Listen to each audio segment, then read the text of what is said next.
আপনি যদি নারী হিসেবে এই সমাজে জন্ম নিয়ে থাকেন তাহলে আপনাকে আত্মবিশ্বাসী হতে হবে। আপনি যদি নারী হিসেবে জন্ম নিয়ে থাকেন আপনাকে ঘুরে দাঁড়ানোর ক্ষমতা তৈরি করতে হবে। নিজের পায়ে দাঁড়াতে হবে, ইনকাম করতে হবে, স্বাবলম্বী হতে হবে।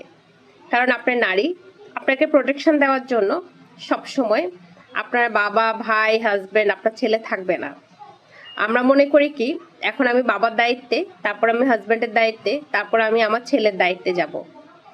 বিশ্বাস করেন এই মনে করাটা যতটা সহজে মনে করে বড় হয়েছি, এখন এসে দেখছি আমাদের পূর্ববর্তী জেনারেশন যারা এই শুধুমাত্র এই মনে করাটা মনে করে বড় হয়েছেন, ওনাদের অবস্থা আর আমাদের মনে করার মধ্যে অনেক পার্থক্য।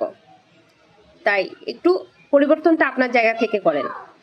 আপনি স্বাবলম্বী হন, আপনার কন্যা সন্তান থাকলে ওকে স্বাবলম্বী করুন এবং আপনার কন্যা সন্তানকে বুঝিয়ে দিন ওর পরবর্তী জেনারেশন যারা আছে ওখানের মধ্যে যদি ওর কন্যা সন্তান থাকে ওদেরকে স্বাবলম্বী হওয়ার জন্য সহযোগিতা করতে।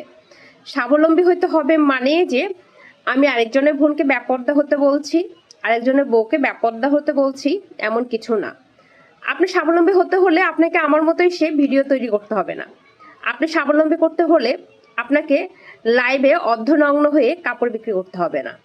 আপনি স্বাবলম্বী হতে হলে আপনাকে চুল এলোমেলো করে তেলের বিজ্ঞাপন দিতে হবে না। আপনি যদি স্বাবলম্বী হতে চান, যদি আত্মনির্ভরশীল হন, আপনার যদি আত্মবিশ্বাস থাকে, আপনি এমনিতেই ঘুরে দাঁড়াতে পারবেন। আপনাকে স্বাবলম্বী হতে হলে বেপরদা কোথাও হতে হবে না, এটা কোথাও লেখা নেই যে বেপরদা হতে হবে। আপনি স্বাবলম্বী হতে হবে, এটা আমি বলে দিচ্ছি, আপনি বেপরদা হতে বলছি না।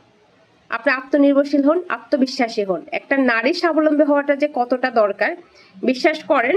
আপনার মনে করছেন যে আপনার সব ইচ্ছে, আপনার সব আশা, আপনার সব স্বপ্ন অন্য একজন মানুষ পূরণ করবে, কিন্তু দেখেন উনিও তো মানুষ। ওনার জন্ম কিন্তু হয়নি শুধুমাত্র আমার স্বপ্ন পূরণ করার জন্য। আমার স্বপ্নে নতুনত্ব আসবে, আমার ভাবনায় নতুনত্ব আসবে, আমার চাহিদায় নতুনত্ব আসবে। ওই মানুষটার এত ঠেকেও নাই যে আমার সব চাহিদা পূরণ করতে। তখন আমাকে বুঝাবে কি তুমি নিজের চাহিদাগুলো নিয়ন্ত্রণ করো। তোমার এত চাওয়া থাকবে কেন, তোমার এত কিছু চাই কেন, তোমার সব লাগে কেন। কিন্তু যখন আপনি নিজের খরচ নিজে মেটাতে পারবেন, সেটা আপনি যত কোটিপতি হাজবেন্ডের ওয়াইফ হন না কেন, যত কোটিপতি বাবার রাজকন্যাই হয়ে থাকেন না কেন, নিজের খরচটা নিজে মিটিয়ে দেখুন একবার, কি রকম একটা আত্মতৃপ্তি অনুভূতি অনুভব করবেন সেটা বললে বুঝাতে পারবো না। এই আত্মতৃপ্তিটা আপনাকে ভেতর থেকে অনেক বেশি স্ট্রং করে ফেলে।